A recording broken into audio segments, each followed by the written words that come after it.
H-A-T. It's in the name. Welcome into the Helping Healing Humor with Ben and Travis podcast. Today we wrap up our discussion with Jason Helton. And we just want to remind once again, we'll be handling some adult topics. And so listener discretion is advised. We will join that conversation in the middle of the discussion of how being exposed to the intranet can have a negative impact on younger people. And we will have that conversation after these important messages. This episode of the Helping Healing Humor with Ben and Travis podcast is presented by Faulkner University. Faulkner University is a private Christian liberal arts university based in Montgomery, Alabama, with a mission to provide an education anchored by not only intellect, but also character and service. The Faulkner experience aims to educate the whole person. Every individual matters every day. We all want to become better versions of ourselves. No one wants to remain trapped where they are because of missed opportunities and unrealized dreams. At Faulkner University, we believe your dreams don't have an expiration date. We understand that you're looking for more than a degree. You want to find your niche and thrive in your career. Whether you're a high school senior just beginning your trek or an adult student looking for a better path, Faulkner is here to help guide your journey. Go to faulkner.edu to apply or get more info. That's faulkner.edu.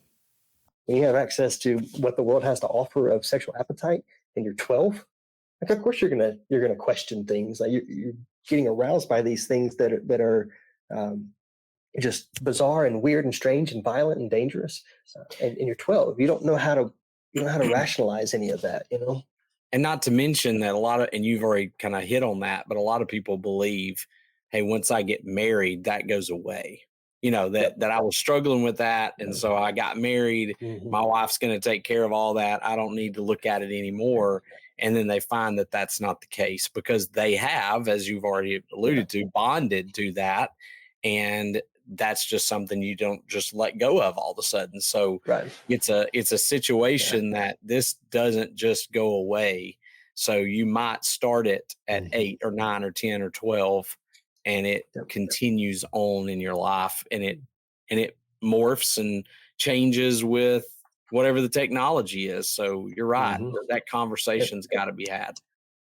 If you shot with your right hand all your life and you're a good jump shooter, you know, Klay Thompson has probably shot millions and millions. Steph Curry, millions of shots. Well, if he starts to teach himself, which I guess Steph is probably a bad choice because he can shoot with his left a little bit, but for the normal person, if you go and you start to say, I'm going to be a lefty, that's a hard transition because you're not only having to teach to do this, but you're having to unteach all of the muscle memory on one side. Well, it's the same thing when it comes to this. When you've taught yourself to be a consumer of sexual appetite, you've taught yourself that your passions need to be gratified immediately without question, without any consequence. That doesn't generate very well to a marriage relationship when there's an actual other human on the end of your desire. You know, when there's another person, when there's headaches that are involved, when there's you know all kinds of human elements that are completely removed when you're just looking at pixels on a screen and it's all about you. That's right. So that's a huge part that never gets talked about, and that's you have to unlearn things. You have to reprogram yourself because you've spent all this effort, energy, and time, years bonding, using that tape, you know, bonding to what's on the screen as opposed to another person. So it's a complete rewiring process that's really, really challenging for most people. You need something that'll like give you a visual for that. It's the backward bicycle. A guy named Destin that does, can't remember the name of the little thing that he does, but you can search that video and it talks about the neural pathways in the brain and what, excellent, you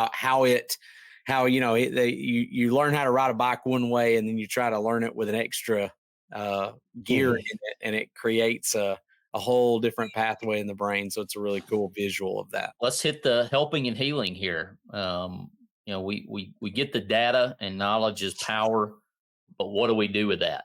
You know, what do we do with that? One thing that I tell parents and try to remind myself is how much privacy do they really need? Like you're saying, as a parent or a minister, we're in the business of shepherding to some degree them to being, number one, followers of Jesus. Number two, that should automatically lead to be a good citizen of the kingdom. And so what can we do as individuals, as parents, as the church to kind of meet those deficits? I think it can never be one conversation. It can never be the talk. It has to be a series of talks, and it has to be in the spiritual context. I think taking 1 Corinthians 5, 6, and 7 is a good place to start. I think teaching our kids how their brains work and how things are addictive, why the things are addictive to them. I think being open and honest is the only path forward that we can take. Not having sex outside of marriage can be harmful or is harmful. Why? Well, because sex is a spiritual thing. It's not a physical act. And when you teach kids from an early age that it is a bonding, it is a giving of self, it is a vulnerable state, that's very, very different.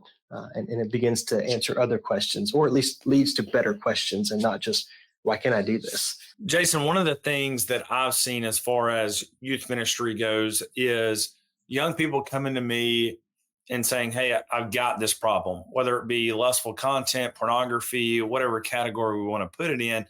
And it is stuff that they have searched, but the whole algorithms of social media, the internet, keeps pushing these things back towards them. And so we're talking about things that can be helpful. You've mentioned a lot of different companies, whether it be Bark, Covenant Eyes, Ben, you mentioned that, several others. Is there a way for us to out-algorithm the algorithms? And you may even, for parents or people that may not be as tech savvy in the world today, what are the algorithms doing to us in pushing this content?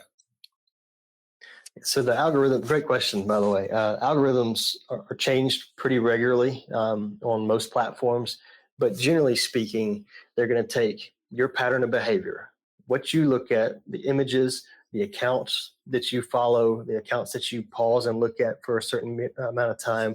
They're going to take into account the accounts that you follow and what they follow as well. So there's some secondary collateral, I guess, that you participate in by being friends with your friends, and if they follow other content or if they're interested in other content. So if you are overlap with this group of 20 people, you guys are all friends and mutual friends.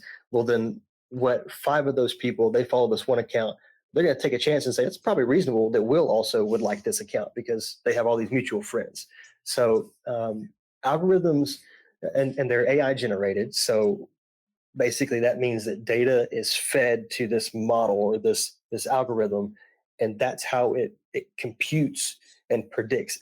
AI algorithms are designed to predict behavior, and they take past behavior and they take group behavior and they analyze that, and they very, very quickly compute a predicted behavior with increasing accuracy, because the algorithm is based off of the human brain. You will have random thoughts that come into your mind. A thought is simply a thought. You don't pursue every thought. You don't cultivate. You don't actually continue to play out every thought that you have that comes through your brain. You have millions of them a day, based off of what you see, what you hear, what you remember, your experiences, and your experience with other people. And so this algorithm mirrors your brain in a lot of ways. So it's learning you while also training you in a lot, because it's going to feed you a rabbit hole here and there. Excuse me. If you go through Instagram, you click on the little magnifying glass and you type in something to search. The fact that you typed in the search, that's going to weigh very heavily on the type of content that's related to that person's profile or that topic or that hashtag, and it's going to populate based off of that. And as you go through and you click and you say, oh, so-and-so, a mutual friend, has also liked this picture or this account, excuse me, it's going to continue to generate that. So more overlap, the more content, mutual content you'll see. But then also it's going to say, oh, well, you're a 38-year-old male. I bet you're going to like this. And it's going to insert that in there as well.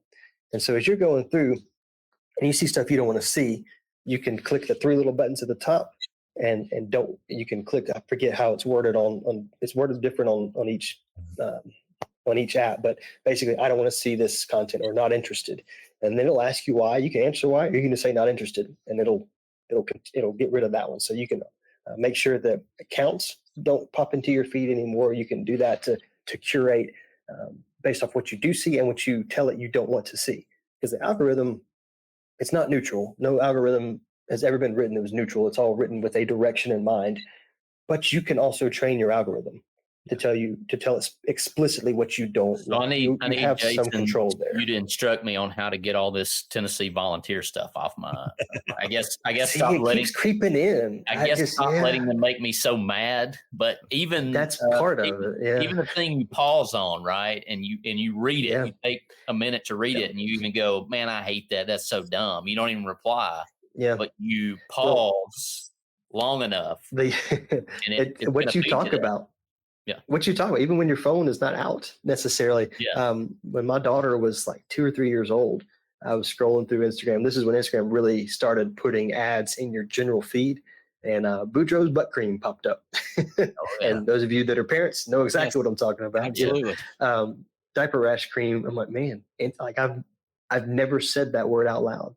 Yet it knew that I was a father now. It knew, all this and so there's some of it from an algorithm standpoint that you can't avoid of what it shows you, at least initially, but you're in control of what you cultivate and what you continue to search for. It'll continue to make a heavy way. If you search for Alabama football for a week straight, and that's all you look at Alabama content, and then you take another week and you start searching for, I can't even say for another school. We'll say Maryland. The team that shall not be named.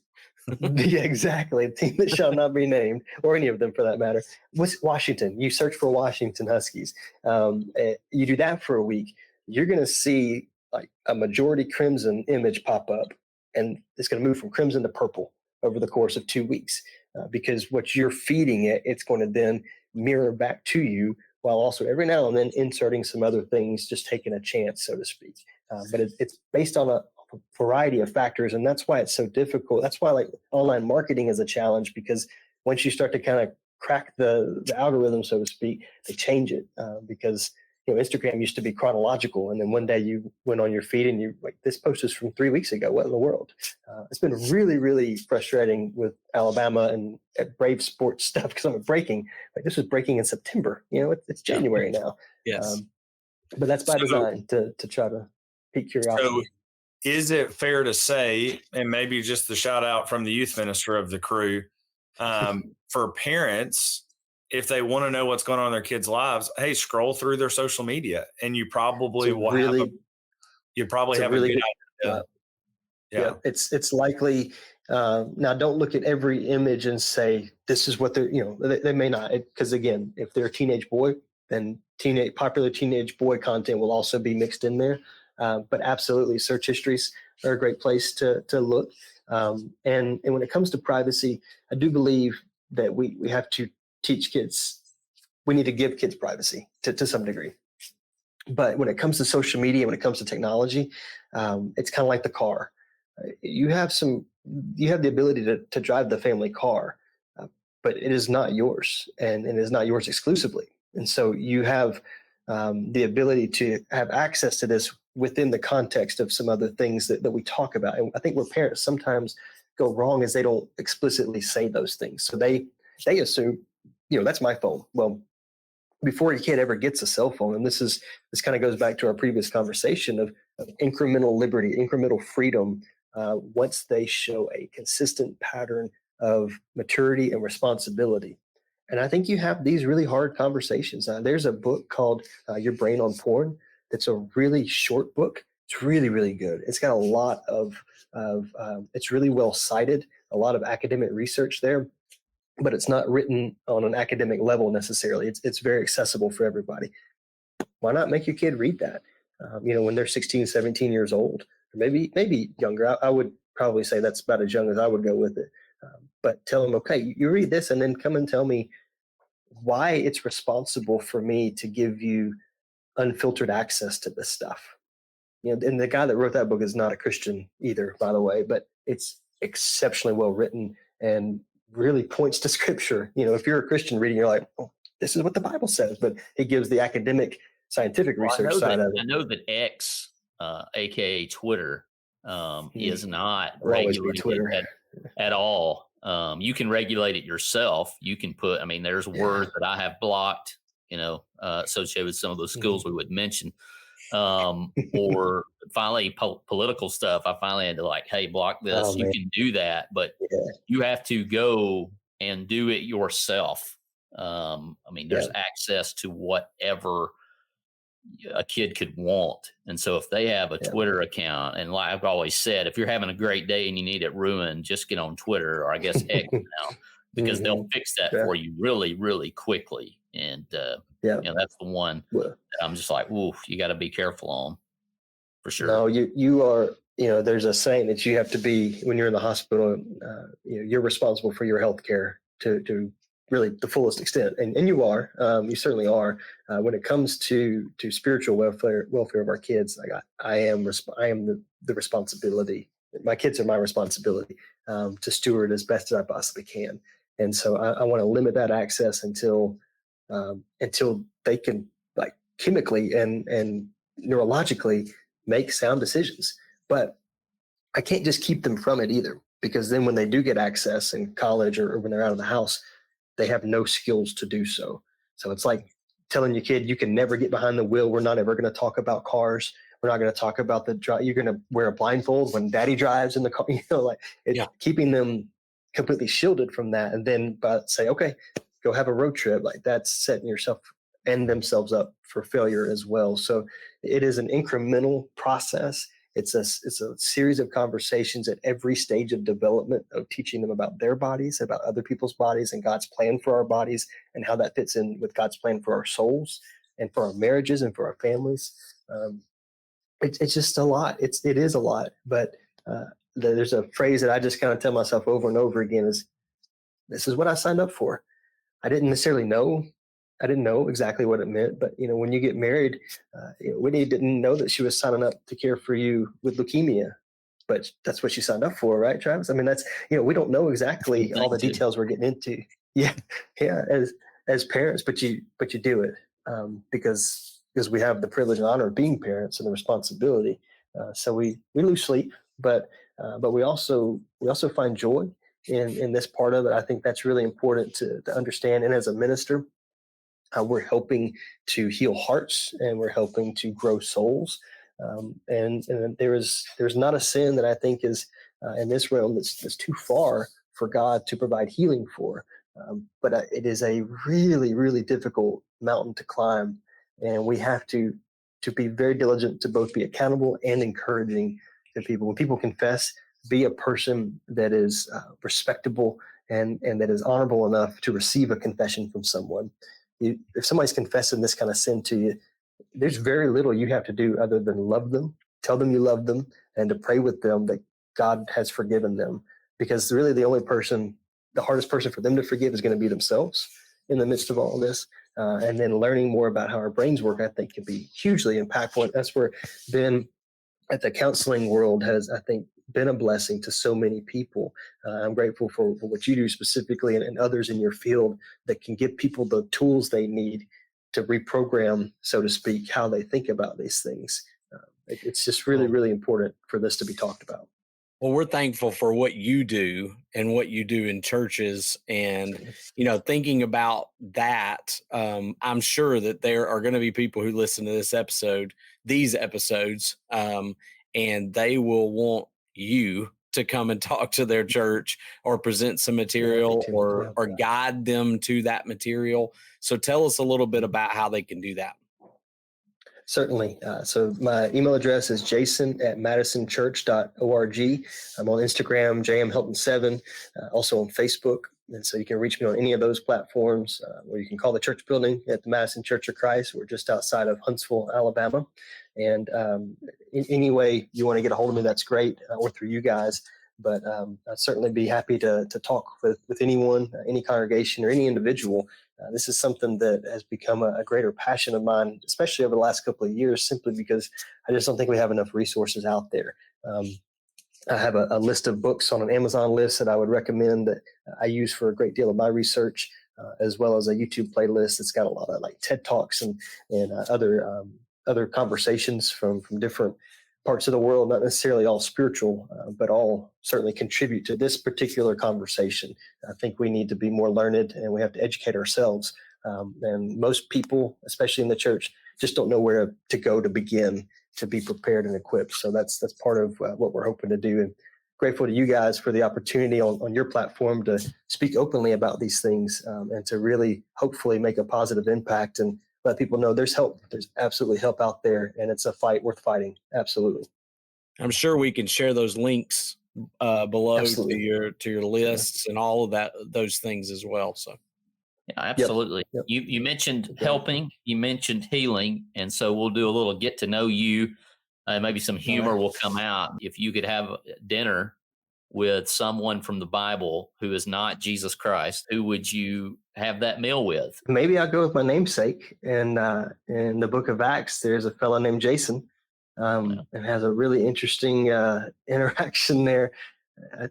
I think that would be interesting to see what first century Jason looked like, and then just to talk with him about that experience. But obviously, the Apostle Paul too would be tremendous.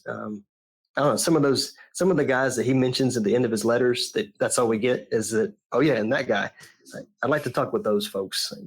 How did you get on Paul's list? Like what was remarkable, you know? That Romans 16, let me just have all those people together. Let's. That's right. Ultimately, you said I couldn't have a meal with Jesus, but I just want to ask him, what did you write in the dirt, man? What was it?